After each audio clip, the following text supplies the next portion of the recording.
Kalau dalam bahasa kecerdasan emosional, emotion is contagious. Emosi itu nular, aura itu nular, semangat itu nular. Nah, orang-orang energi giver, dia betul-betul memberikan energi. Karena orangnya positif. Dia nggak menyalahkan ketika kita bikin salah. Dia nggak menambah penderitaan buat kita semakin merasa bodoh ketika dia memberikan masukan. Masukannya masuk akal. Di lingkungan kita, hanya sekitar 15% saja yang merupakan energi giver. About 85% orang yang ada di sekitar kita is energi sucker. Orang yang menghabiskan energi kita dengan luar biasa. Yang disebut energi sucker itu tidak selalu harus orang luar. It can be somebody that very close to you. Ada berbagai bentuk menghabiskan energi itu.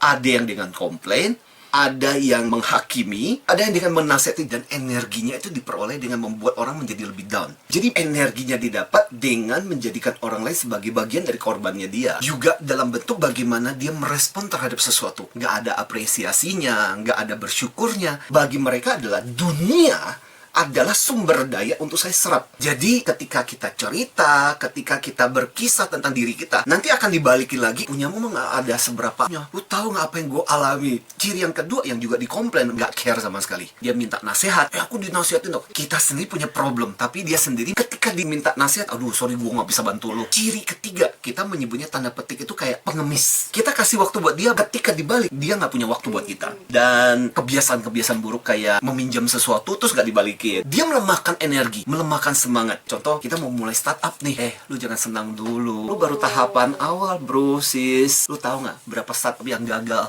Lu terlalu optimis lu. Yang menarik adalah ketika kita mengidentifikasi dia itu energi sucker, dia mengatakan, enggak, aku ini korban. Kalau di dalam psikologi ada yang namanya the dark triad. 3 kawan kelam. Tipe personality yang paling menghabiskan energi. Tipe Machiavellis yang menghalalkan segala cara untuk mencapai tujuan. Tipe yang kedua, narsisistik. Dunia ada untuk memuja saya. Dan yang ketiga adalah psikopat atau sosiopat. Wah, ini sadis. Dia menikmati penderitaan orang lain. Dia dapat energi dari situ.